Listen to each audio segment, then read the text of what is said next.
Welcome online world. This is Likhasa Podcast Episode 1. Welcome po sa inyong lahat. This is our first time na gagawin po ang podcast na ito. So ano nga ba ang Likhasa? Gusto po namin introduce sa inyo ang dalawang salita na pinagsama namin, likha at pag-asa. Bakit namin to ginagawa? Ang layunin po namin ay bigyan ng pag-asa ang bawat isa, matulungan especially sa mga kabataan ngayon, ng pag-asa at pag-ibig. Yan, pag-uusapan din po natin dito ang tungkol sa pag-ibig at syempre ang napakahalaga sa lahat, pananampalataya. Sabi ng 1 Corinthians 13 verse 13, naalala ko may tatlong bagay na nananatili, pag-ibig, pananampalataya at pag-asa. Pero ang higit sa lahat, walang iba kundi ang pag-ibig. So, kasama ko ngayon si Micaela Disinilia, ang isa sa mga magiging co-host natin sa first podcast natin. Pakilala ka, Ella. Hello, sir. Ako si Micaela. Pero sa tingin ko, mas maganda kung tawag na lang talaga sa akin, Mikay. Mas Mikay. Okay, sige. Ayun. Walang problema. And I am also a youth. At, ayun, makakasama nyo ngayong araw. Ayan. So, pwede ka mag-share sa amin ng faith mo ngayon? Anong status mo ngayon? Saan ka nag-church? At kumusta yung faith mo ngayon kay Lord? Stay, palakas ng palakas. Gusto ko makibalita dito kasi actually, ngayon na ulit kami nag-uusap ni Mika okay? Pero sir, bago kayang sagutin, hindi ka pa kasi nagpapakilala ng sarili mo. Hindi pa kilala ng online viewers natin. Para sa, ang goal ko kasi sana talaga, hindi ako magpapakilala. Grabe, maganda sana hindi kilala. Anonymous na lang pa tayo dito. Gusto ko magpakilala. I'm Jonathan Sampaga. I'm a pastor of Harvest Point Fellowship International, Vinson. Nasa Vinson ako ngayon nagpa-pastoring. Actually, parang ako ang pinakabatang pastor ng Canisep ngayon. 28, single. Pero hindi naghahanap. Nililinaw na. Mas maganda naman yung nililinaw natin dito. Ayan. So, parang hindi naniniwala. Ayan. So, excited ako actually. Super excited ako kasi naniniwala ako na itong invite or guest natin ngayon talagang napakaganda ng testimony niya. First time kami nag-usap nito, talagang na-touch ako sa kwento niya. At naniniwala ako na maging sa mga viewers natin ngayon na makakapanood nito, bibilib kayo sa faith na meron siya. Bibilib kayo dun sa ginawa ng Lord sa kanyang buhay at dito natin talagang tatanungin natin siya ng mga bagay, advice na may bibigay niya sa atin at naniniwala ako marami tayong matututunan sa podcast na to. Personally ako, ang dami kong natutunan sa kanya nung nag-uusap pa lang kami. Hindi kami masyado pang magkakilalang matagal. Pero isa rin po siyang pastor ng Talisay at naniniwala po ako na marami siyang ma-share sa atin na magagamit natin sa ating personal life at sa ating paglakad kasama ang ating Panginoong Jesus. Siguro wag na natin patagalin ngayon. Yes. Ready ka na ba, Mikay, na excited makilala na ako, ang dahil guest dyan natin? sa intro mo. Yeah. Ayun, ang ating makakasama for today, si Pastor Raymond Hila from Talisay. Sige, Pastor, pwede ka magpakilala sa ating mga viewer. Pwede kang bumate muna sa kanila, sa mga ka-church mo. Siguro. Binabati ko po sila. Siguro, magugulat din sila. Ba't nandun si Pastor ngayon? Parang biglaan ang lahat. Sige, bati ka muna, Pastor, sa mga kasamahan mo. For asawa mo, sa mga anak mo. Mga asawa ba? Isa lang. Gulat naman ako doon na may mga. Ayan. Sige, Pastor. Okay, unang binabati ko ang aking mahal. Ayan, aking asawa, si Lisel, at aking mga anak. Ayun. At syempre, ang aking mga members na binigay ni Lord, pinagkatiwala ni Lord sa mga Talisay, sa Gabon. Ayan, I'm Pastor Raymond Hila from Talisay, Gabon. Ayan. So, actually po, si Pastor Raymond Hila ay ang chairman ngayon. Tama po, ang chairman ngayon ng ministerial sa Talisay. Siya ang chairman ngayon. So, wag na natin patagalin. Excited ako sa mga question na ibabato natin ngayon. Excited ka ba, Pastor? Kinakabahan ka ngayon? Kumusta ka ngayon, Pastor? Okay lang po. Okay lang. Sa biyaya ng Diyos, siyempre laging okay tayo. Ayan. So, ang first question na gusto namin itanong sa iyo, Pastor, dumating ba sa punto na nagduda ka kay Lord? Okay. Good idea. Parang magandang... Grabe yung panimula mo. Talagang masyashock ka talaga eh. Okay, noong una, siyempre, mayroon time na magsasabi ka bakit. Bakit, Lord, ganito ang buhay ko? Bakit ganito ang pamilya ko? So, marami akong tanong sa Kanya noon. Pero, sa lahat nga na nangyayari sa ating buhay, siyempre, mayroon magandang layunin ang Diyos. May plano kung ba't nangyayari yon sa ating mga pagsubok, yung mga problema. Kasi marami sa ating mga viewers na dumadaan din sa mga bakit, yung tanong, bakit Lord, bakit ganito? So, pero para sa akin, hindi na dapat questionin din ng Panginoon eh. Diba? Kasi mayroon nakasulat sa na mayroon siya magandang plano. Ayan, hindi natin yun ikasasama, kundi ikabubuti natin yung mga nangyayari sa buhay natin, kung ano yung mga nangyayari sa buhay natin. Ayun. Unang tanong ko noon, dahil sobrang rebelde nga ako noon eh. Diba? Rebelde, may bisyo. Okay, nananakit ng asawa, sinisipa ko ang asawa ko, binubugbog ko siya. Dahil hindi ko kilala noon ang Panginoon, siyempre, una. So, una pa lang, hindi ko kilala si Lord. Di pa siya patuloy nagpapakilala sa akin noon eh. So, ang dami kong pinagdaanan. Yung nanay ko, iniwanan niya ako.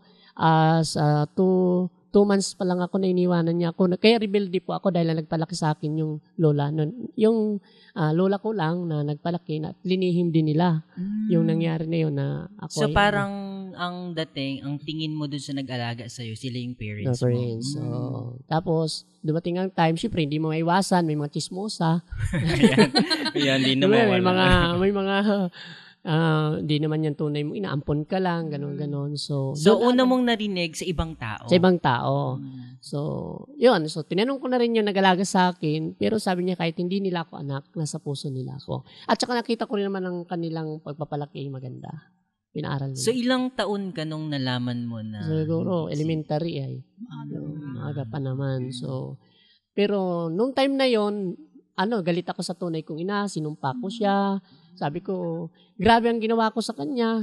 Tapos, siyempre, yung mga anak din ang nag-alaga sa akin, siyempre, iba rin yung nila sa akin. Siyempre, alam mo na, pag inalagaan ka, nandun ang selos, siyempre. Oo, kasi mas mahal din ako ng nanay ko, nagpalaki sa akin, kaysa kanila daw, So, may maririnig ka na talagang hindi mo maasahan, ampon ka, ganyan ka. So, yun, tsaka sa mga tao, yun, di ka tunay. Ang daming hinarik, kasi yung tatay ko, namatay siya, since di ko siya nakita. Oh, okay. Namulat ang mata ko na hindi ko sila nakita.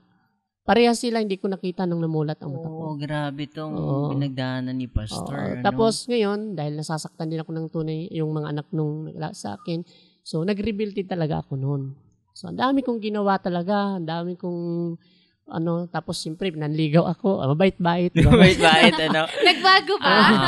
Kunwari, yun. Kunwari. Ano yun, yung time na yun, uso na ba ang chat-chat noon? Cellphone. Cellphone, text. Text. I love you. Kasi totally yung naging asawa ko, girlfriend ko, yun ay katrabaho ko. So, siyempre, ligaw-ligaw. Ilang taon ka, Pastor? Na girlfriend. So, siguro 18. Okay. Pero, nung time na yon, nagtrabaho muna ako, tapos doon ko siya nakilala. Hindi pa po kayo Christian noon? Hindi pa. Siya Christian na ba siya Hindi noon? pa rin. Hindi pa rin. Madahil kami hindi pa rin Christian. So, dahil sabi, dinala ko siya doon sa amin. At yung sabi ng aking nag-alaga sa akin, mayroon naman ako doon lola na may bahay. Yung side ng tatay ko, yung bahay na yun. So, mayroon din kontrabida. Meron talaga. Dapat hindi mawala sa buhay. Kahit saan ka mapunta, meron talaga. Tapos yung tsahin ko, naging kontrabida siya. Ayaw lang kayo patirahin doon. Pero ang bahay namin noon ay mga plastic paikot. Saan pa po ito pa? Doon sa Barcelona, Sorsogon. Sorsogon. Sa Tagdon, Barcelona, Sorsogon. So, doon nagsimula na supuno na ng galit ang sa puso ko. Tapos nung nag-side na yon, nagsimula yon, sabi ko, yung hindi ko nagawa sa pamilya ko, sa asawa ko gagawin. Yung galit ko lahat, ibinuntong ko sa asawa ko. Okay. Yung pagbugbog sa kanya. Ang dami pong pinagdaanan niya. Kahit buntis siya, sinasakal ko siya, pinupukpok ko siya ng sandas, may takon pag dumadalbo siya. Grabe yung pinagdaanan. Ang dami pong pinagdaanan ng asawa ko. Parang sunod na interviewin natin yung asawa ni Pastor. Baka kung saan naman mapunta. Pakinggan na muna natin tapos, si Pastor. Tiniis niya yon, maraming bagay. Nung time na yon, nagtrabaho ako. Doon na ako nag-work. Pero hirap ang buhay ko dahil ganun yung mga katrabaho, puro ganyan. Kasi siyempre, pag ikaw ay paborito ng marami sasabihin sa'yo. Tapos yung asawa ko, nag-side siya na pupunta siya sa Camarines Norte. Dito sa Camarines Norte. Sabi ko, may kapatid kasi siya dyan sa Maligaya, sa Dagit. Okay, punta muna ka habang nag-work ka sa Albay. So, sabi ko, sige. Tapos, may time na nagtatawag ako sa kanya. Sabi ko, bakit may mga purihin dyan? May mga imin-imin dyan. Hallelujah. Ilang taon ganyan, Pastor, nang ma-encounter mo yan? 23. 24 ako. Naririnig mo, tumatawag ka, may mga hallelujah na. Hallelujah, amin, amin. Sabi ko, boy, shit yan. Sabi ko, Katolik na, sabi ko, pinagdaan, doon na tayong simula, bakit may mga ganyan ka pa? Sabi niya, ang ganda dito. Hindi. Sabi ko, pagdating ko niya, bubugbugin kita. Sabi sa kanya, talagang gano'n. Grabe ang nangyari, no? Bubugbugin talaga. Sabi ko, sabi niya, hindi, maganda. Sabi ko, hindi.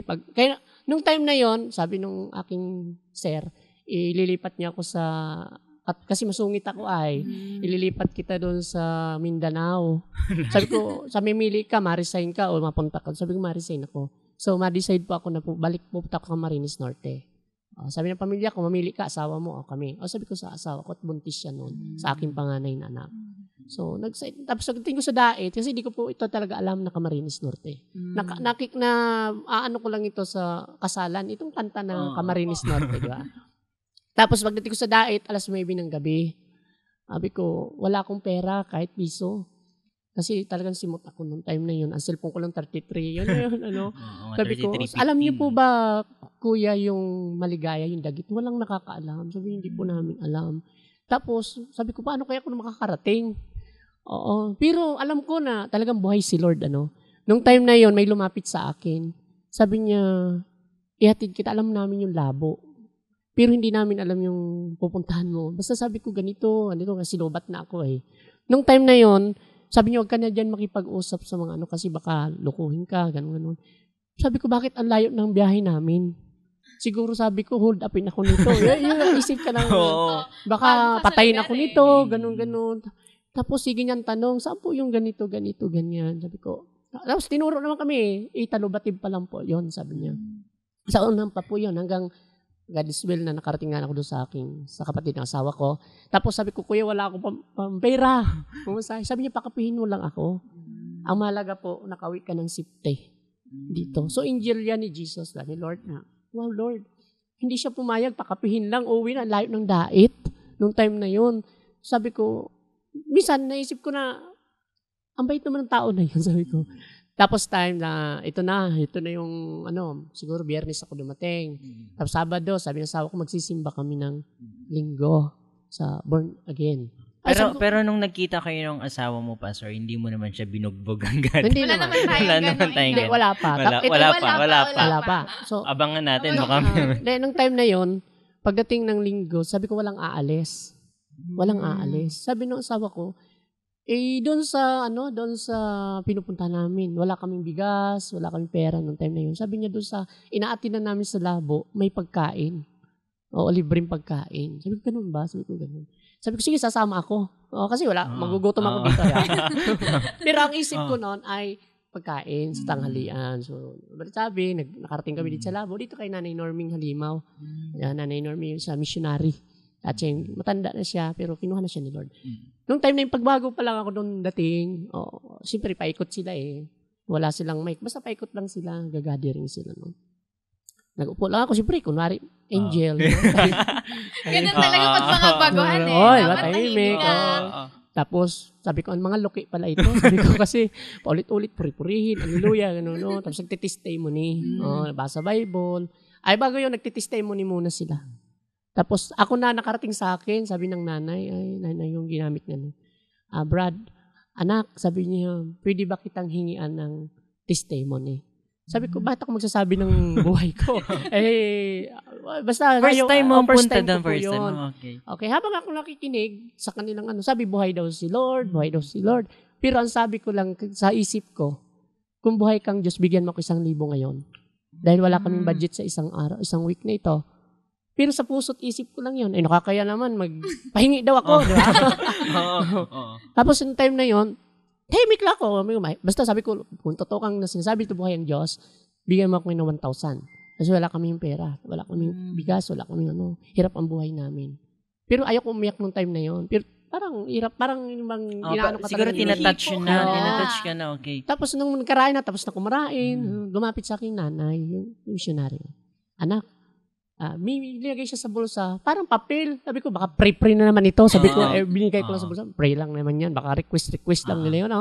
Tapos yung ate niya, nagpapalingki. Siyempre, naisip ko na, wala man lang. Tapos sabi ko doon sa asawa ko, alam mo, yung si nanay, yung matanda, may binigay sa akin, pray yata ninyo yan, binigay ko sa kanya. Nang binuksan niya, 1,000. Yun. Tapos sabi ko, purihin. Prayer. So sabi ko, purihin. Bakit sabi purihin? Dahil yung hiningi ko kanina, yan na yung sagot. Bagong 1,000 noong time na yun. Sabi ko, ano ba yung mangkukulam? Ano ba yung kasi, bakit alam niya yung aking sinasabi, tapos sa puso ko, hindi ba ako naghingi, pero sabi ko, kumuha ang Diyos. Tapos lumuha, luha akong time na yon. Tapos second Sunday, attend naman, hindi perang hiningi ko. Parang makikinig na ako nung lahat ng binasa niyang Bible, kilala kaya ako nitong tao ito. So feeling mo habang kinuquote niya yung mga Bible verses, parang, para sa akin siguro to. Unang quote niya, yung sabi, nung sa tiyan ka pa lang ng ina mo, pinili ka na ng Diyos at inalagaan ka niya. Sabi ko, ang tunay mo magulang ay walang iba kundi ang Panginoon. Siya yung nag-alaga, paglabas mo, inalagaan ka. Basta ang daming, tapos ang ginagawa mo sa iyong kapwa, sa Diyos mo yung ginagawa, sinasapak ko yung asawa ko, kung grabe, sa kanya ko pala yung ginagawa, kay Lord. Tapos minsan pumatak na yung luha ko. So, na-realize mo na yung... Siguro, ito na yung time. Pero, hindi pa rin, parang naghahalo pa rin yung... May duda pa rin. Basta dito ko sa relihiyon, Tapos, lumapit sa akin matanda, alam mo, ang sagot sa problema mo, ito lang, Biblia. Yan sagot, yan mga tatagpuan ang kaligayahan, mga ganyan. So, sabi ko, okay po. So, tinanggap ko si Lord ng time na yon. Tapos, nung time na yun, week na wala naman kami, binugbog, talagang sinuntok ko. Dumalik na naman yung ko kasi wala na naman, kasi ganun. Nung that time na mayroon member din doon na mayroon business na gabi. Alam mo yung gabi? Gabihan. Nagkukuha ng mga dahon. Yung binibilad-bilad. Sa bundok, pupunta kukuha. Sabi ko, mas maganda doon na mag-business ako para meron din kayo kain. Dahil yung asawa ko, buntis noon. Ang layo ng namin. Sinasama mo siya? Sinasama ko siya para tagtag daw siya. Ayaw niya ko iwanan kasi di mo taga rito. So, yung stepmother din namin, yung sumama doon, yung stepmother nila. So, yung parang time mo na, parang mag-business ako para may income naman. Pagkatapos nun, nainggit din naman sila. Gusto sila naman yung ganyan-ganyan. Siyempre, ano na nangyari, Lord, sabi ko, bakit ganito? Bawat puntahan ko, may ganito, sabi ko sa kanya. Tapos yung time na yun, sabi niya, tama daw ako. Sabi ng mga pamilya nung dapat daw magkorte ako sa bundok para... Pero nung time na to na, Pastor, tuloy-tuloy na o regular na ba yung pag-attend mo ng church? Hindi ako nag-attend ng third noon. Tapos manganganak na kasi ang asawa ko. Sabi ko, wala pa naman ako. So nung time na yon, tingin mo ba na-encounter mo na si Lord? Or tingin mo may ginagawa na sa'yo? Parang normal lang. Wala lang. Okay, parang gano'n. Tapos ngayon nangyari po noon, sabi ko, wala man lang yung aking mga anak, wala man lang mga gamit. Tapos may nagbaba sa bus. Yan si nanay, yun yung missionary. May bit-bit siya ng mga foam na maliliit, mga gamit ng pang-baby, mga pulbo, mga ganyan. Tapos akala naman ng kabila, sa kanila yon. Tapos bumunta sa amin kasi may kubo-kubo. Ang pangit ng kubo namin noon, burtas ang bintana, burtas ang bubong. So doon kayo tumigil na? Tsatsaga po kami nung time na yun. Tapos sabi doon, pinabibigay ito sa inyo ni Lord. Sabi ko, Nay, bakit alam niyo po yung needs, yung aking needs namin? Hindi naman, wala naman kayo kunta kasi may marunong sa cellphone. Hindi naman kami lumapit sa'yo. Hindi naman kami nagkunta kasi wala man siyang sabi niya, Holy Spirit. Nangungusap sa kanyang Holy Spirit. Espiritu, sabi ko. Tapos, first time mo narinig Holy Spirit. Tapos, okay, umalis sila. Basta, nag-pray siya, nag-share sa amin, word of God. Tapos, nasa ospital, ito na po yung matindi. Nasa Talubatib kami. Tapos, sabi ng nurse, bili daw ako, halagang 500 piso, wala ako. Tama nga anak, madaling araw, asawa mo, sabi ko, wala talaga ako. Wala akong pera, wala akong mabili. Sabi niya, bahala ka, kasi first baby yung asawa mo. Nag-iyak na rin ako nung time na yun, last 12 ng gabi. Okay, nag-pray ako. Sabi ko, totoo kang Diyos. Mga nakasawa ko mga 4 a.m.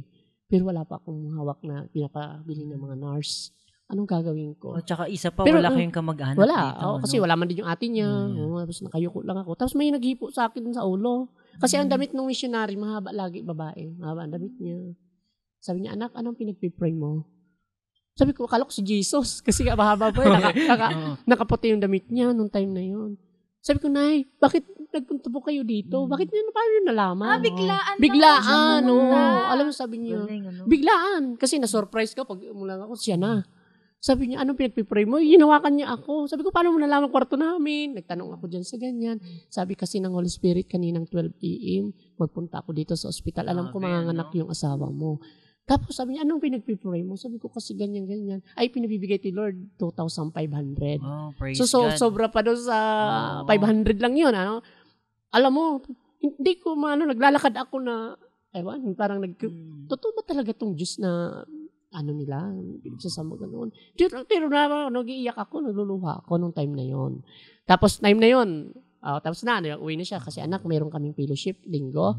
Tapos, paano naman paglabas namin? May excess kami na 4,000. Yun na naman, sabi ko, Lord. Sige, Lord, nagtatawag ako, Lord. Yun. Ito pa pala, before yun, nakita ko doon sa nanay na yun, yung pagmamahal sobra. Na habang yung asawa ko nagli-labor, inaanuhan niya ng luya. Parang inaasikaso niya yung asawa ko. Ganun, inaasikaso niya. Tapos sabi ko parang pinadala ng Lord na nanay. Tapos inipipray niya yung tiyan, Lord, yung baby, yung ng baby, ganito. Yun. Tapos pagkatapos nun, na kami, labas. Nag-pray naman ako kay Lord. Sabi ko, Lord, lalabas naman kayo, may excess kay 4,000. Pero dumating na naman siya. Alam mo, ang nangyari po noon, sabi ko, paano kaya pag isang linggo na wala na naman kaming kailangan doon sa bahay namin? Pagkatapos po noon, paglabas ko doon sa ospital sa Labalib, mayroon L300. Mayroon siyang isang sakong bigas, may mga grocery, may mga andami, kompleto. Bigayan sa iyo ni Lord. Sabi niya, si Lord ang nagbibigay niyan, hindi ako. Ginagamit lang ako ni Lord. Okay, to God be the glory. Dapat sabi niya ganon. Hinatid pa kami doon sa kubungan namin. Tapos, nung time na yon, ito na. Pagdating ko doon, sabi anak, ano yung desire ng puso mo? Kasi alam mo yung mga nangyayari sa iyo, patotoo mo lang yan sa Diyos. Sabi ng nanay na yun. Huwag mong questionin ang Diyos. Yun sabi mo bakit? Kasi lahat ng nangyayari sa buhay mo, may plano ang Diyos. Anak ka ng Diyos. Alam ng Diyos yung mga nangyayari sa buhay mo.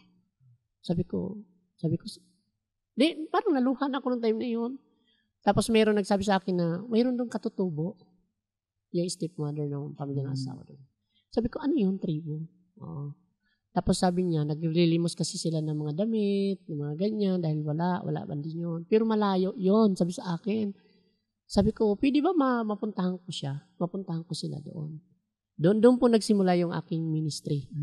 Sa mga manidi. Mga katutubong manidi. Sabi niya, kaya pagdating nung time na yun, sabi ko, Lord, ito na ba yung tawag mo sa akin? So, masasabi mo during this time na-encounter mo na ang Panginoon. Yes, na-encounter na. Hinipo na ng Lord ang heart mo, na may ginagawa na siya sa'yo. Tapos regular ka na rin umaattend ng church, nagbabasa ka na rin ng Bible. Ano lang, yung parang wala akong Bible nakikinig lang.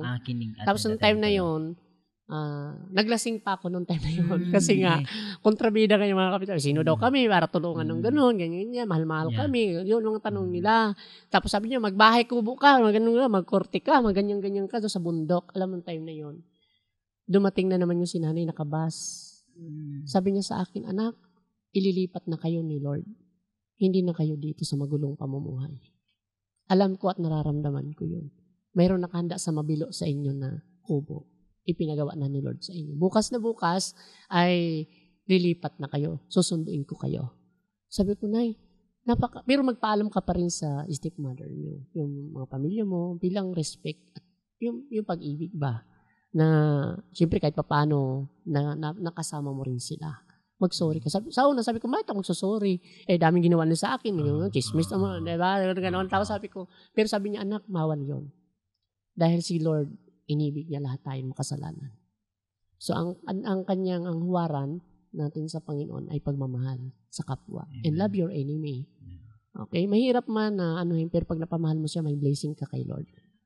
Parang nakikita ko na talagang walang matigas na puso pagdating sa Lord. Kung makikita natin yung testimony na sinasabi ni Pastor ngayon, na matigas ang heart niya eh. Naisipin mo to the point na sinasaktan niya asawa niya. Pero walang imposible sa Panginoon.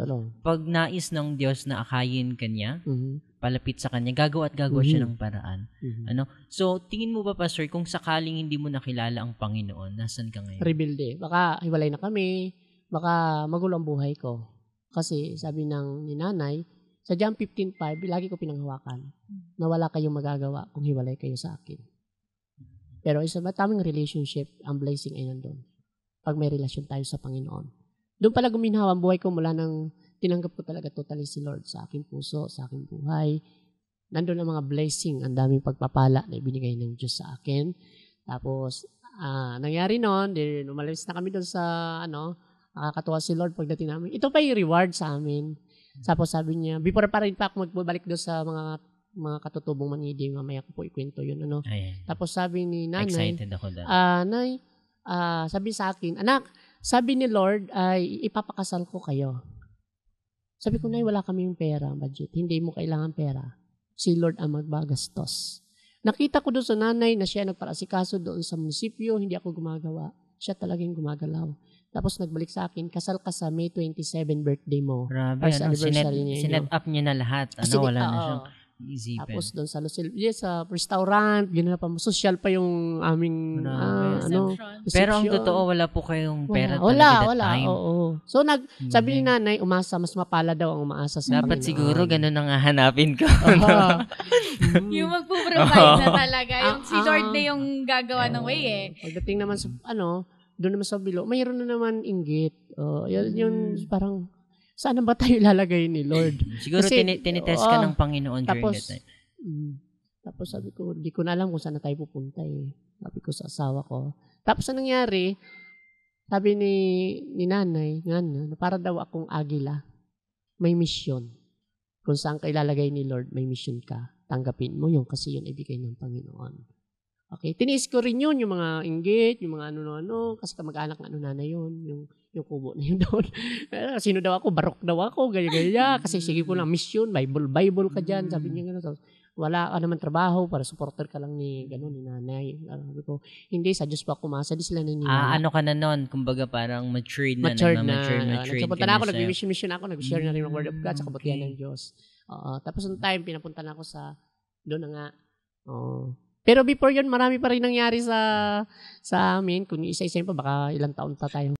So far, dun sa mga na-experience po ninyo, Pastor, anong masasabi mo sa mga taong matigas pa din ang heart nila sa Panginoon, ayaw sumunod, or talagang, siguro dahil sa experience nila, katulad nung na-experience mo na lumaki sila, walang parents, anong masasabi mo sa mga taong naka-encounter din ng mga bagay na naranasan? Huwag sila mawala ng pag-asa, una.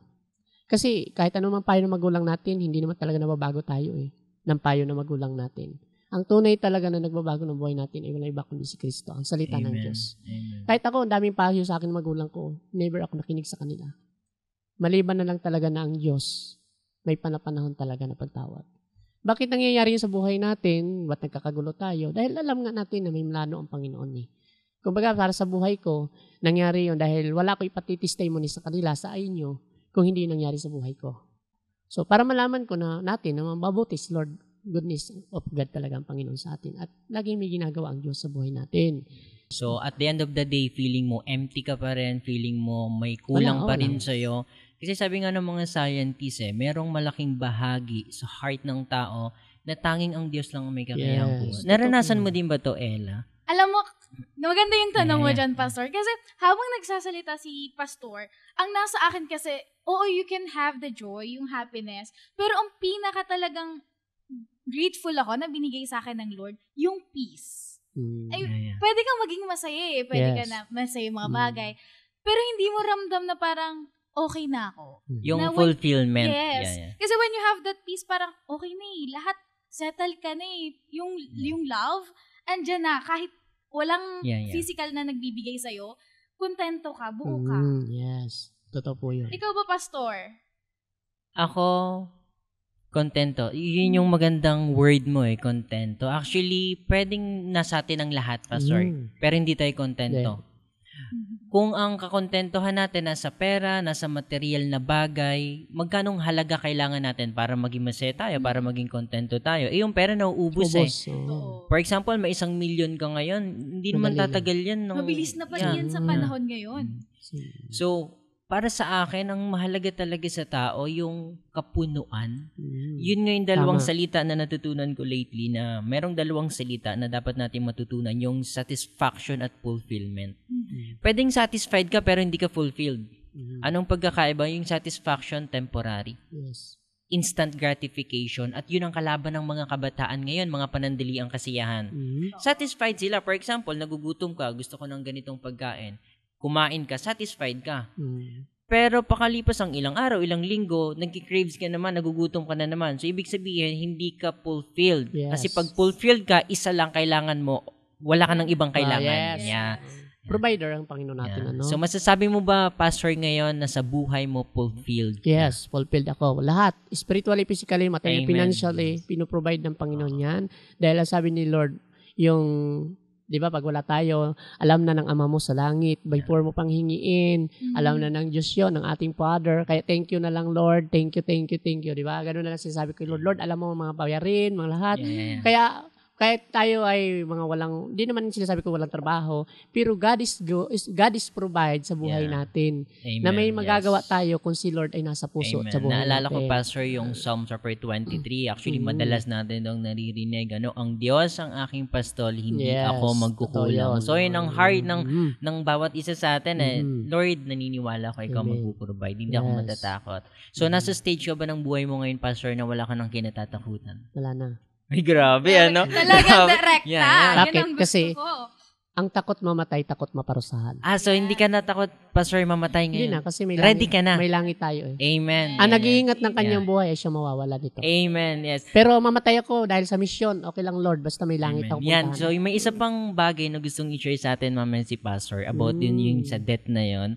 Ay si-share yun sa atin, actually yun ang nag-touch sa heart ko na sinasabi ko kanina sa introduction natin. At naniniwala ko malaking impact nito sa lahat ng mga believer, hindi lang dito sa Camarines Norte, kundi sa buong Pilipinas or maging sa buong mundo. Ano? So, balik tayo doon sa, kasi si Pastor kanina nasa mission na, nagmi-mission na siya sa tribo. Ano? Tuloy natin, Pastor, anong na-encounter mo, anong nangyari sa'yo during dun sa mga time na nagmi-mission na kayo? Okay, nag-mission ako. Unang mission ko ay sa mga Manidi nga, mga katutubong Manidi. Sabi ni Lord, pumunta ka doon. So yung Holy Spirit na naririnig mo na yung heart ba na, ay gusto ko rin puntahan. Mayroon akong binili sa labo ng tigpipisong damit. Para, sabi ko, may regalo ko sa kanila doon. Pero, sabi ko, silipin ko muna sila. So gusto ko silang, mas mapuntahan at makita. Pero naglalakad ako ng ilang kilometro. Ilang kilometro, Pastor, ang nilalakad ninyo? 24 kilometers. 24. So, ilang oras po ninyo minsan 2 hours, minsan, depende sa yung paglakad. 24 hours, yeah. Bundok po yun. Ano. So, Ikaw lang po mag-isa yes, nito. kasama ko si Lord. Ayun, kasama niya si Lord. pero masaya. may mga dala siyang damit May mga May bagahe dala na po po ba kayo kayo. nun? May damit, may damit ako dahil sa sako. Tingnan mo. Pasan-pasan Tapos ko siya. 24 hours ang lalakarin niya. 24 Yes. kilometers. 24 kilometers, Bundok po yun, 2 hours malayo. siya maglalakad. Saan po yan, Pastor? Hindi ko na mabanggit. kasi- Basta sa bundok. Bundok siya.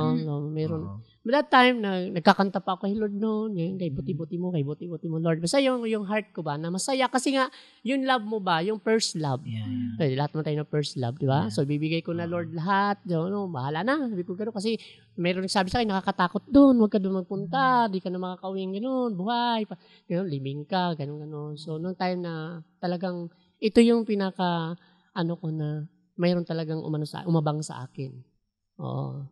Tapos, piniringan, so gano'n. Tapos, sige, lakad, gano'n. Lakad ako. Hindi ka na makauwi buhay. So, may na-encounter ka na, mga grupo Bando, ng mga Mga tao. ganon. Yeah. Tapos, hindi ka na makauwi buhay. So, mag-isa ka lang po Yes, nito during that time na na-encounter mo. Oo. Tapos, ang layo ng linalakad namin, hindi ko na alam. May nagpapatataw, mga bahay na sila. During that time, Pastor, anong nasa isip niyo nung nangyari yun?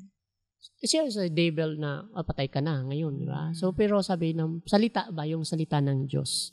Nandun yung word ng Panginoon. Nung na-encounter mo sila, kinabahan ka man siyempre. Kinabahan ka, natakot siyempre, ka. Anong unang ginawa nila sa'yo? Diretso daw kasi meron na libingan. Pero may piniringan ka agad. Piniringan na siya kaagad. Hindi ko talaga siya makita. Tapos ano yung sunod na nangyari? Kanta ko ng kanta hanggang naglalakad kami. Tapos sabi ng siguro totoo naman ito, missionary. Kasi sige lang kanta, purihin daw ang Diyos. Ganon. So doon sa puno, doon tayo, alisin natin ang kanyang piring. So, dito po ako, sabi ko, di ko na alam kung paano ko babalik. Kasi tingin mo pa, sir, gaano nakalayo yung nilakad niyo? Napakalayo na. Ilang oras na kayo? May ilog, may magsuluho ba kayo noon, Pastor? Oo, solo. Solo lang ako. Tapos sa bundok, ang dami ko ng sabi ko, layo na nito, pagod na ako. Malayo na yung nilakad. Uhaw ka na, wala kang So, ang ginawa nila, pumunta kayo sa isang puno, tapos... Iniwan niya ako doon, pray ko, Lord, pagpalain mo sila, ganun. Sabi niya, kung buhay ang Diyos mo, makakabalik ka. Ligtas. Iniwan siya doon. Yes. Bahalak sa buhay mo, sabi niya. Grabe yung challenge na mga hindi ka namin anuhin, pero iiwanan ka namin dyan. Pero marami, mamamatay ka dyan, mga hayop, mga kung ano-ano. Sabi, marami nagtutunog ng... Siya, lanikha naman ni Lord lahat yan eh. Tapos nag-pray ako kay Lord. Sabi ko, Lord, mahal mo ako at ginawa ko ito para sa iyo. Diba? Doon, ayoko sana magawa. Tapos sabi ko, Lord, paano ako makakauwi? Ginawa ko naman ito dahil mahal kita eh. Pero paano ko babalik doon sa aking pinanggalingan, sa pupuntahan ko mga katutubong hindi. Okay. Tapos mamaya may dumaan yung 3 tupa. Sabi ko siguro pag sinundan ko ito, mayroon nito may-ari ng bahay, makatatanungan ko sila. Tapos 1 oras na kami naglalakad. Sabi ko, Diyos ko Lord, ang layo naman ng pinapastol sa inyo. Alam mo, mga tupa talaga sila kasi ang na ng balahibo nila. Iba naman yung kambing, iba naman, alam mo naman, hindi naman tayo bata para di mo alam ko pa. Sabi ko, nakikipag-usap ako. Doon sa, parang luki ka na. Doon sa, ang layo naman. Ano ba yan? Sabi ko, nakarating pa kayo, ilang oras na tayo lalakad. Siguro mga 1 hour na tayo. Paksak pagod ng ko. Mga ganun sa ilog, masapa, talon sila. So, yun. Tapos one time na nakita ko may kubo. Doon sila sa silong dumunta. Sa silong ng kubo nila. Tapos nagtatawag ako, tao po. Sabi, ano po yun? Sabi ko, alam mo, ang galing po ng inyong mga alagang tupa. Kasi, biro mo, 1 hour na po kami nagparalakad. Tapos, nakarating dito kami, ganito kalayo talaga, sabi niya. Sabi niya, wala po kaming alagang tupa. Yeah. Wala kami alagang tupa. Andito lang po ay kabayo. Saan po yung tupa na sinasabi niyo? Sabi ko, nasa silong lang po ninyo, nagsilong. Alam ko sa inyo, kayo po may-ari kasi alam yung bahay niyo. Nung sinilip namin, wala na doon. Grabe, yung amazing experience ni Pastor. Sa naisip ko, Father, Son, and the Holy Spirit. Sabi ko, Lord, talagang di ko maintindihan yung sarili ko kasi bakit nangyari? Ganun, mahiwaga talaga yung nangyari na ito, sabi ko. Hindi man ako mapaniwala, pero alam ng Diyos yun. Sabi ko, Lord, anong nangyari? Sabi niya, alam namin yung bahay ng mga manidi. Sumakay ka sa kabayo, sakay ako. Tapos sabi ko sa inyo, hindi ako mamamatay doon, pero mamamatay ako sa kabayong ito kasi manusong sakit na mahuhulog ka. Talagang grabe. Lalo na kung hindi ka talaga sanay, hindi mo alam. Hindi sanay. Sabi ko, Lord, dito magpasasakayin, pero parang hindi nga ako namatay, pero dito nga mamamatay. Pag nahulog ako dito, patay ako kasi pababa. Dumating ako sa mga katutubong manidi sa 1 o'clock, parang gano'n, ng umaga madaling araw. Ano nangyari sa pastors? Sabi ko, mahabang kwento. Kininto rin ka sa nila. Kininto rin. Hindi ko yung ipapayag bukas. Kailangan, ikaw ay nasa gitna namin. Parang prinsipe ka. Kasi parang kinikilala na siya during kinikilala that time. Pastor. Kilala akong pastor. Hindi pwede na ang pastor namin ay ginaganyan. Diba? So, kailangan, dahil nga inubad nga niya yung pagkadato niya. Dahil nakilala niya ang Panginoon. Dahil hindi ako ang Panginoon. May Diyos palang Jesus na Panginoon. Hindi ako. Kaya hubarin ko ang pagkadato niya. Tapos nagpakumbaba sila lahat para kay Lord. Una naman, takot naman ako sa kanila dati. Una No vision una talaga kasi ang daming siya, pinapaypayan pa siya. May mga sila. Parang sa pelikula lang natin napapanood. Totoo yun. Tapos, basta, ako ang Panginoon, parang gano'n. Sabi ko, hindi ikaw ang Panginoon. May totoong Diyos. Yun ay ang ating Panginoong Jesucristo. Siya yung lumikha ng lahat sa atin lahat. So, sabi niya, kung walang nangaral talaga, hindi nila nagsisimula ang faith, di ba, sa pangangaral ng salita ng Diyos. Amen. Ang kanilang pananampalataya. So, mali sabi, nung naging Christian sila, nagkaroon ako ng share word of grabe, God. ano? Saka, di ba sabi So, Lord, na-win niya. sa kabundukan, kailangan din may share ang word of God, di ba? So, yun, sinare ko na Lord. Tapos nagbabagyo noon din. Balik-balik na rin ako sa kanilang time na yun eh. So, nakauwi na ako noon, pero may bagyo ng signal number 3. Grabe, Balik na ano? naman sa kanila dahil sabi ko, titingnan ko sila kung ano nangyari doon. Tapos yung mga, alam yung langhoy, ang tawag dito, yung nyog, yung dahon. May kaliwa at kanan sa gitna ko, naguhurulog yung mga palapa. Tapos wala, di ako na, kaliwa kanan, bahala mamatay, sabi ko. Talagang no fear. Grabe, ano? Bahala ka mamatay, bahala na akong mamatay. Basta sabi mo, buhay na walang hanggaan. So pagdating naman doon, dahil bundok na tirik yung kanila, pagdating sa gitna, gugulong ako pababa. Gugulong ako pababa, nakatiringin lang sila sa akin. Sa baba, tinitingnan lang nila kung kaya ko. Hindi ko kaya, putik-putik na ako noon. Tapos nagdarawa sila ng doon ko nakita yung pag-ibig. Pag-ibig nila talaga sa Panginoon. Doon sa akin, nakita ko yung lubid. Nagtulungan sila para makakit ako doon. Tapos pagtatawid ko sa taas, sinakap nila ako lahat. At sinabi nila, salamat sa Diyos. Amen. Kasi, mahal mo po kami. Kasi, ang katulad po namin, kayo lang po ang nakita namin, nagmamahal sa amin. Amen. So, yun ang gusto ng Panginoon na yung Yes. pag-ibig niya na naramdaman natin, ma-extend sa ibang tao. Yes, may bigay din natin sa iba. Yeah. At yun ang nagiging reason kung bakit maraming kaluluwang nawiwin kasi na-extend natin yung love. Dapat makita yung love ni Jesus sa atin eh. Kasi imposible na ma-extend mo yung love ni Jesus kung hindi mo muna naramdaman. Yes. Ginakap talaga nila ako at sinabi nila, mahal ka namin, pastors. Amen. Kahit saan ka, pupunta kami sa church ninyo. Kaya pag-anniversary namin sa Gabon, napunta sila lahat.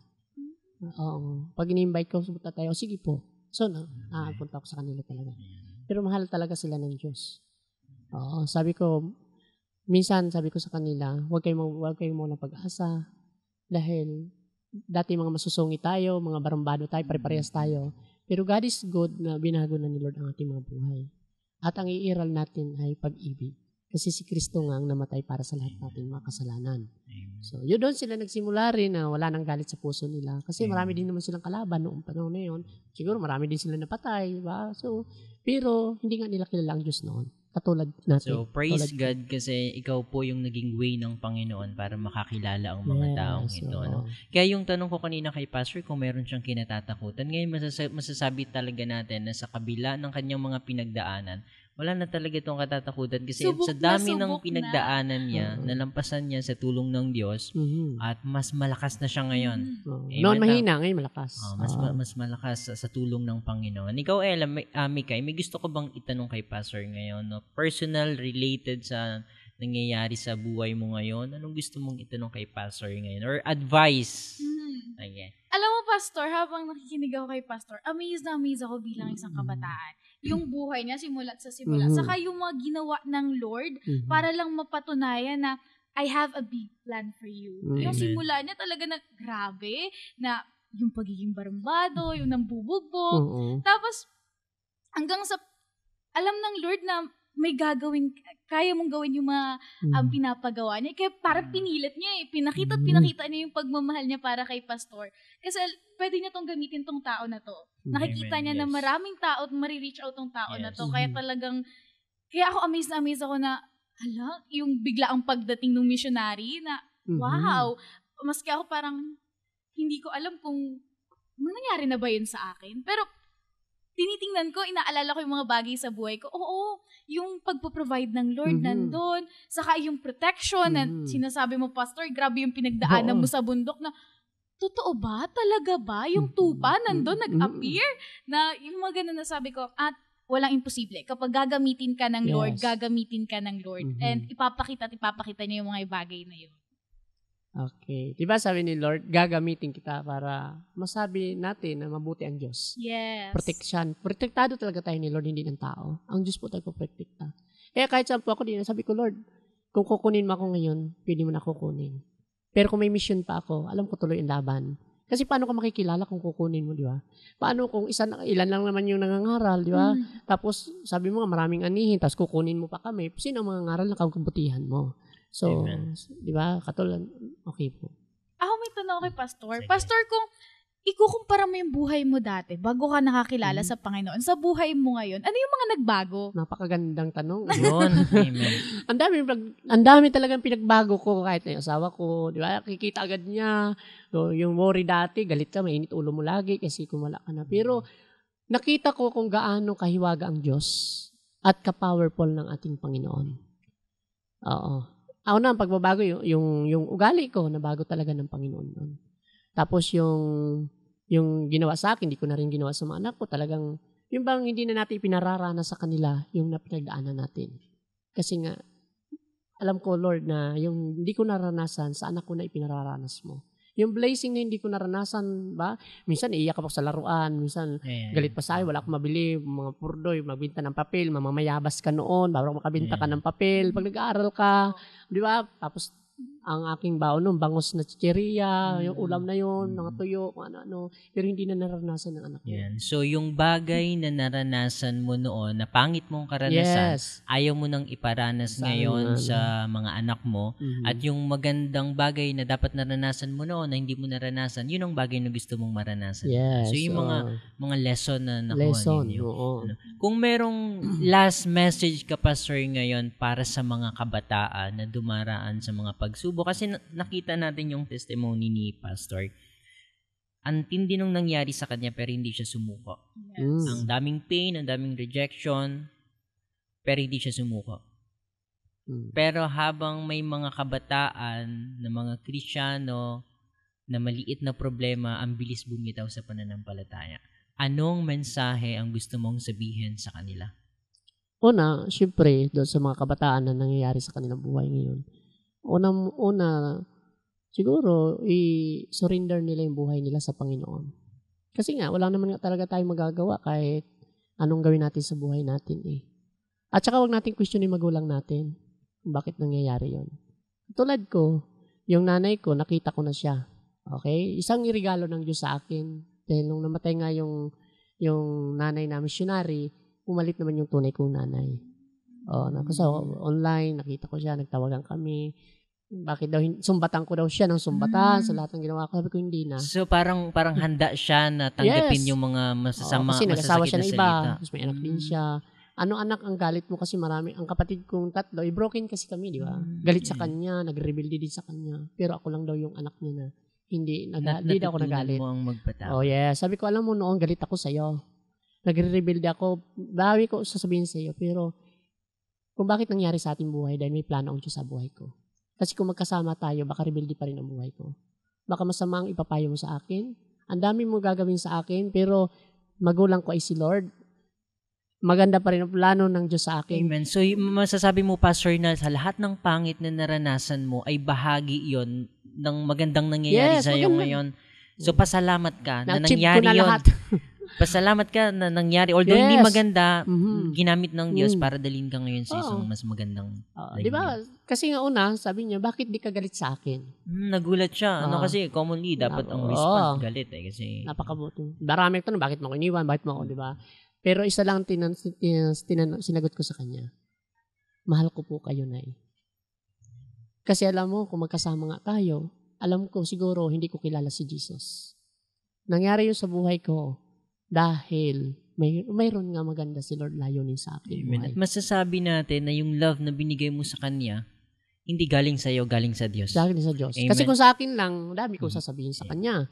Kaya doon sa mga nagre-rebelde ng mga anak, para sa mga nanay, doon sa mga nagre-rebelde na mga anak, kasi nga kulang sa pagmamahal sa magulang, walang atensyon yung mga magulang, mayroon po nagmamahal sa atin, yung Father natin si Lord. Yan. So, ang mensahe mo sa mga kabataan ngayon na isurrender ang buhay nila sa Panginoon, binabanggit natin, yes, apart from Him, we can do nothing. Wala tayong magagawa, ano? Ano masasabi mo sa mga kabataan na busy-busy sa pag-aaral, wala nang time sa church, wala nang time, paano nila matutugunan yung spiritual na pangangailangan nila sa kabila ng kaabalahan na nararanasan nila ngayon? Para sa akin kasi yung karunungan ng mundo'y kamangmangan lang sa harapan ng Diyos. Yung mga pangarap ko, iba yung pangarap ng Diyos. Ang pangarap ninyo, iba ang pangarap ng Diyos sa atin. Ako dami kong pangarap noon, mag-aaral din ako, magtapos, busy sa work, busy sa ganyan. Nakakamtan ko rin mag-work pero wala ang kapayapaan doon. ang tunay talagang kapayapaan ay hindi sa trabaho, hindi sa kabisihan natin sa pag-aaral. Pero ang tunay na kapayapaan, katanging kay Jesus lang talaga natin yung natatagpuan. So, nung time na yun na, di ba, busy, maraming kabataan ngayon, busy. Yeah. Maraming nagtapos, nag-arasawa man lang din, hirap ang mga buhay, di ba? Tapos, syempre, ako, nabi ko, Lord, nangangarap ako mag-ibang bansa noon. Gusto ko, Lord, para ipon ng pera, para imudbud sa pamilya ko, para po ko yung pera, di ba? Kasi, sa mukhang pera, sabi ni Lord, huwag kayong magmukhang pera. Tapos ngayon, by the grace of God, sabi ko, Lord, gusto ko rin makarating sa ibang bansa. Totally ngayon, by October, pupunta ako ng Singapore. Amen. So, libre lahat yun ni Lord. Ticket, Baka gusto mo kaming isama. Isa rin ako sa in-invite. Di ba? Na makikinig. Basta punta kami doon. So, 5 days.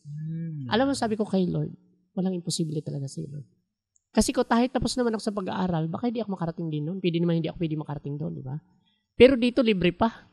Lahat ay libre. Thankful ka sa life mo ticket, ngayon. Libre, pagkain, tirahan mo doon, apartment, libre lahat. Kay Jesus po yun. Nangyari yung life kay Jesus. Amen. Napakaganda ng testimony. Actually, napakarami pang gustong i-share talaga ni Pastor. Yes. Pero hindi natin lahat makikwento dito ngayon. At siguro invite pa natin si Pastor sa mga susunod na episode ng Likhasa. Sa mas marami niya pang encouragement sa kabataan. Yes. Pero ikaw personally, Mikay, anong nakuha mo ngayon? Kasi hindi lang tayo basta nag-host dito. Yes. Kundi natututo talaga tayo. Yun ang goal natin. Hindi lang basta i-share yung testimony natin sa ibang tao, sa viewers natin. Kundi ang layunin talaga natin personally. Kasi yung mga kukunin natin mga guest dito, hindi rin naman talaga natin alam yung totally kwento nila. On the spot sila dito. Actually, yung mga tanong na binibigay natin ngayon lang na-encounter, hindi ko siya binigay prior to this. Ano yung take-out mo ngayon, Mikay, sa lahat ng narinig mo kay Pastor Raymond? Yung pag-surrender kay Lord. Tinamaan ka ba doon? Talagang kailangan mo i-surrender yung life mo sa Lord. Sa pinaka-gusto kong linyang binitawan ni Pastor, yung pinakahuli, masyado akong tinamaan doon na ang karunungan ng mundo ay kamangmangan sa harapan ng Panginoon. Yeah, parang tinamaan ka ba talaga? Tinamaan ako. Kasi alam ko kilala mo ako, Pastor. Talagang aral ako simula sa pool, simula pagkabata. Talagang tinitingnan ako ng magulang ko na you have to focus on your study. Lalo na nung nagsisimula ako sa pag-church ko, yun din na anong ginagawa mo dyan, na yung pag-aaral mo. Kasi may mga araw na tinatamaan ng pasok. Yung kailangan gagawin mo yung ganito. Pero hindi, mag-church po muna ako. And narealize ko na tama po kayo. Kasi the Lord provide. The reason lang naman why we are learning is para magamit natin siya. Siyempre ako, the way that I see it, kasi para makapagtrabaho ng maayos and makapag-provide sa family. Hindi tama-tama. You have to believe in the Lord. Surrender your life. And the Lord will provide for the things that you need. Yun. Amen. Tingin ko talaga tinamaan si Ella doon. Actually, matagal na kami magkakilala ni Ella. Nagkakilala kami nito kasi lumalaban kami ng spoken word. Diyan kami nagkakilala niyan. So, ngayon, Pastor, since tayo ay nasa Likhasa Podcast, ang gusto naming maging signature ng Likhasa Podcast, since po ang likhasa ay dalawang salita na pinagsama, which is likha, pag-asa. Likhasa na buo. Dun sa testimony po na binigay ninyo ngayon, kung merong dalawang salita kayo na nakuha, habang pinagsasama natin yung dalawang salitang ito, ano yung isang salita na mabubuo natin, parang katulad ng sa likhasa? Ano yung nakikita po ninyo? Unang salita. Sige, tutulungan natin si Pastor. Anong unang salita na nakita ninyo? Pananampalataya. Pananampalataya. Ayan. Siyempre, kung wala tayong faith, hindi yun tayo magkakaroon ng... Pangalawa, yung kalakasan. Ngayon, pagsasamahin natin yung dalawang salita na pananampalataya at kalakasan, anong salita ang mabubuo natin doon? Ella, parang magaling ito si Mikay sa ganyan pananampalataya at kalakasan. Pankasan. Ayun, ang ganda, Pankasan. Siguro, kanina niya pa Pankasan. So, yun ang word na nabuo natin ngayon. Pankasan, pananampalataya, at kalakasan. Ano, Pastor, ang gusto mong sabihin ngayon sa lahat ng bumubuo ng likhasa? Anong masasabi mo na maging okay ba to na ipagpatuloy ang ganitong gawain or anong suggestion po ninyo? Napakaganda ang tanong ulit po yan, Napakaganda po ng katulad ko na na-invite ninyo ako for interview sa Faith. Diba? So, nawa na itong likhasa ay magpatuloy. Para maraming ma-encouragement yung mga nanonood, mga viewers. Kasi kalakasan po ito eh. Amen. Sa mga manonood doon, ito'y may mapupulot silang aral. Amen. Dito sa programang itong likhasa. Amen. So, last part na po tayo ng ating Likhasa Podcast. Kung meron kang 3 tao ngayon na nakikita, Pastor, na pwede namin i-invite or pwedeng maging guest namin dito, sino yung 3 tao na gusto mong umupo dyan sa kinauupuan mo ngayon? Gusto ko habang sinasabi ni Pastor, tingin si Pastor dito sa Yeah, camera. yeah. Sabihin mo yung pangalan ng Okay. 3 tao. O pwede yung members. Oh, pwede, yeah. Okay. Natingin mo, meron siyang magandang testimony na malaking impact nito pag narinig sa public. Okay. So, Sino yung una, 3 na to? kasi di naman niya bawal asawa ko, di ba? Ah. So, una yung, yung aking sisters at Len Ablaneda and Leia Lynn Naag and Alex Gadel. So, anong mensahe mo sa kanilang 3 ngayon? Mag-ready na Pastor? kayo. Ready na kayo yun. Napakaganda. Kayo naman susunod dito. Opo, ha? Kayo Yan. naman magpapatawa. Joke Yeah. lang. Handa Ayan. na, Ayan. So, Okay. maraming salamat, Pastor, sa pagpapaunlak ninyo sa invitation natin sa araw na to. Actually, biglaan po talaga yes. to. Hindi to planado. Biglaan Oo. lahat. Lahat. Upo Tama. natin dito, Tama biglaan po. din to. Tama. Biglaan to lahat. Hindi to nakaplano. Wala. So, lahat po ng narinig ninyo ay galing talaga sa heart ng bawat isa sa amin, especially po kay Pastor Raymond Hila. At naniniwala ako ang mga bagay na narinig natin na isang malaking pagpapala sa bawat isa po sa atin. And we pray na kunin natin ng lesson. Yes, lesson. Yung mga lesson na napulot natin ngayon, itanim natin sa ating mga puso at hindi masayang. By the way, pwede naman nilang balik-balikan ito itong video na to. So abangan po ninyo, ipopost po namin sa Likhasa Facebook page. In-invite ko din ang bawat isa. Maganda siguro invite mo sila, Pastor, na like and subscribe sa ating YouTube channel. Invite mo ang mga Members. Pastor. Ayun, members. May members na daw. Ayan. So, invite mo sila, Pastor. Like nyo. Yan. Okay. So, like po ninyo, subscribe po kayo sa YouTube channel, Likhasa po, gayon din sa Facebook and YouTube. Same lang naman ang name sila. So, maraming salamat po sa lahat ng sumubaybay sa episode na to. Naniniwala po ako na hindi ito yung huling pagkakataon na marami pang tao na uupo dito na magbibigay ng inspiration sa bawat kabataan or kahit hindi lang sa kabataan. So maraming salamat po. Pagpalain kayo ng Panginoon. This is Pastor Jonathan Sampaga from Likhasa Podcast. God bless all. Bless. Thank you.